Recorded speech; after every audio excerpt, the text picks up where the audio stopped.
একটা ফুলা সরকারি চাকরি পাইছে, দৌড়ায় একটা বাপ মার কাছে কইতাছে যে আব্বা আম্মা আমি তো সরকারি চাকরি পাইছি, মাসে প্রায় 2-2.5 লাখ টাকা বেতন পাইম, দেখবা তোমরা ঋণ সহকারে আমি সুদ করে লাইম।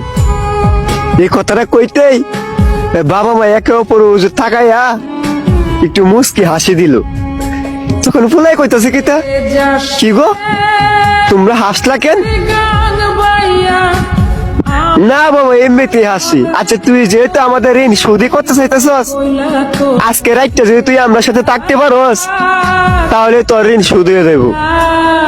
পরে ফুলাই কইতাছে কি, কই এইটা কোনো ব্যাপার হইলো? আচ্ছা ঠিক আছে আজকে রাইতে তোমরা লোক আমি ঘুমাইম। পরে দিন পার হয়ে রাইত হইলো, ফুলাই গিয়া তার বাপ মার সাথে শুইলো। শুইলা ফুলাই ঘুমাইয়া গেছে, কিন্তু বাপ মাই ঘুমাই নাই। ফুলারা ঘুমাইতে তুললে বাপে ডাকতাছে যে বাজান, ওই বাজান উঠ না, বাজান ওই বাজান উঠ না। পরে উঠছে, উঠতেছে কি হয়েছে আমার ডাকতাছে কেন লাগে, যে বাবা আমার 1 গ্লাস পানি খাওয়াইবি। এইটা কইতে ফুলা কইতাছে কিতা, কই তুমি শোয়ার আগে 1 গ্লাস পানি লইয়া শুইতাল্লা না, 1 গ্লাস পানি লাগে আমার ডাউন লাগে। তখনও বাপে কিছু কইলো না, উইটা পানি নিয়ে খায়া লাইলো। আবার পোলা ঘুমায়া গেল।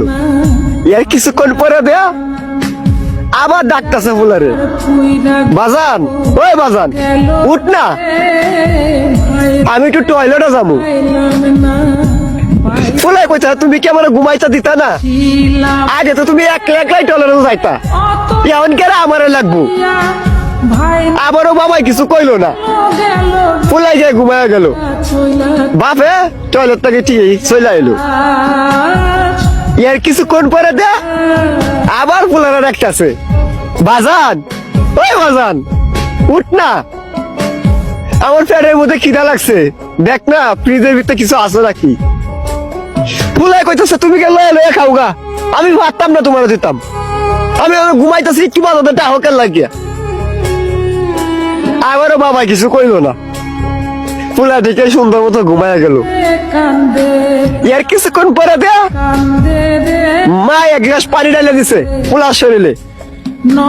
ফুলা তো বিশাল রাগ পাইছে, উঠতে কইতাছে তোমরা কি চালাইছো, একবার বাপে কই টয়লেটে যাবো, পানি খাইবো, পেটে খিদা লাগছে ভাত খাইবো, তোমরা কি আমার ঘুমাইতে দিতা না।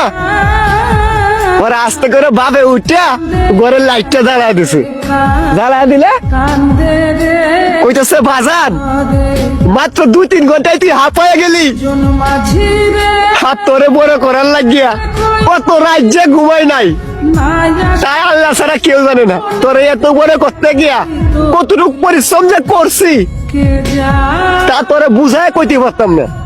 মাত্র 2-3 ঘন্টায় তুই হাঁপায়া গেছস। তুই ছোটবেলায় তোর মায়ের কুলে মুইতে দিতি, এই মাঘ মাসের শীতটার মধ্যে তোর মা ভিজা জায়গা থাকছে আর তোর টিকে শুকনা জায়গার মধ্যে রাখছে। এই অর্ধেক খাইতে বেলা তোর পেটের মধ্যে ক্ষুধা লাগতো, কিন্তু তুই খাইতে চাইতি না।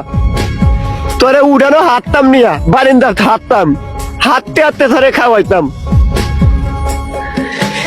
এই ফজরের আজানটা যখন পরে তখন সেরকম ভাবে ঘুমিয়ে ধরে, সেই টাইমে তুই কি করতি, পায়খানা করে দিতি। এই পায়খানা পরিষ্কার করে আবার তোরে লইয়া শুইতাম। একটা রাইতের মধ্যে কম করে হলো তুই 10 বার ঘুম থেকে উঠতি। তারপরেও একদিন বাবা তোর প্রতি বিরক্ত হই নাই, আর আজকে মাত্র 2-3 ঘন্টায় তুই হাঁপায়া গেলি। তখন আর ফুলার বুঝতে বাকি রয়ে নাই। তখন সন্তানে বাবা মারে জড়ায় ধরে কান্না করতেছে আর বলতেছে